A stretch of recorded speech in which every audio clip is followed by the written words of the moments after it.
मोक्ष को भी प्रदान करना। बोलो गोविंद भगवान की। रात्रि में और 8 बजे से भगवान की कृपा होगी। हाँ गुरुवार वाला भगवान की कृपा होगी, इंद्रदेव का राजी रहेंगे तो रात्रि में 8 बजे से हम आपकी सेवा फिर से करेंगे। क्योंकि जो परमात्मा जो सुरुचि और सुनीति और सुरुचि का आहार नहीं करूँगा तो मैं अपने मन की करूँ।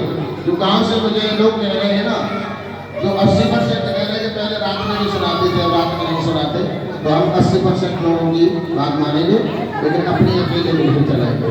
और एक बात और माताएं बहने सभी जितने बैठे हैं, माताएं बहने मेरी जरा बात को ध्यान देना, मेरी तरफ ध्यान दे।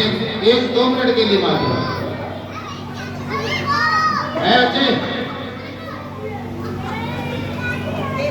एक बात मैं कहना चाहूंगा, आप उसी साल पहले क्या कहा, 20 वर्ष पहले कथा जो हुई थी मेरे से कराई थी उस घेर में, क्या मेरे एक नियम कर्म को ही बताता रहा था धर्म है, लेकिन किसी से कुछ मांगा जाता है 20 वर्ष पहले। या पिछली वर्ष कथा हुई, मैंने किसी से शुरू के एंड तक कुछ मांगा कि मुझे ये चीज दे देना, बताता ही हूँ मैं अन्नदान या कन्यादान या कृष्ण जन्म ये चीज बताता हूँ, लेकिन किसी से मैंने प्रयास किया कि मुझे फलानी चीज आप दे दो, जोर लगा के किसी से कहा।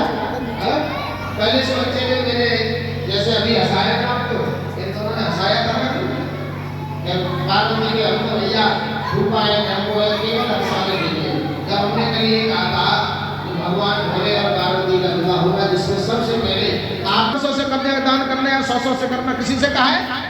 कभी भी कहा? पिछली साल ये सब अन्नदान होता है, मैंने कभी ये कहा कि आप 1-1 कुंटल लेकर के आना?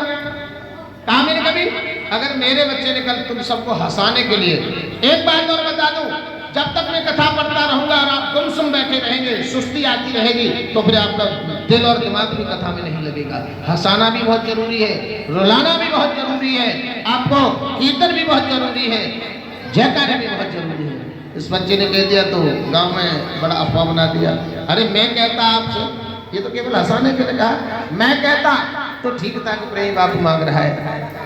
अरे भैया, ना तो जीवन में लालच किया, न करूंगा, तुम्हारी करवट में ये दादरी है। जब कांति भगत जी ने कथा कराई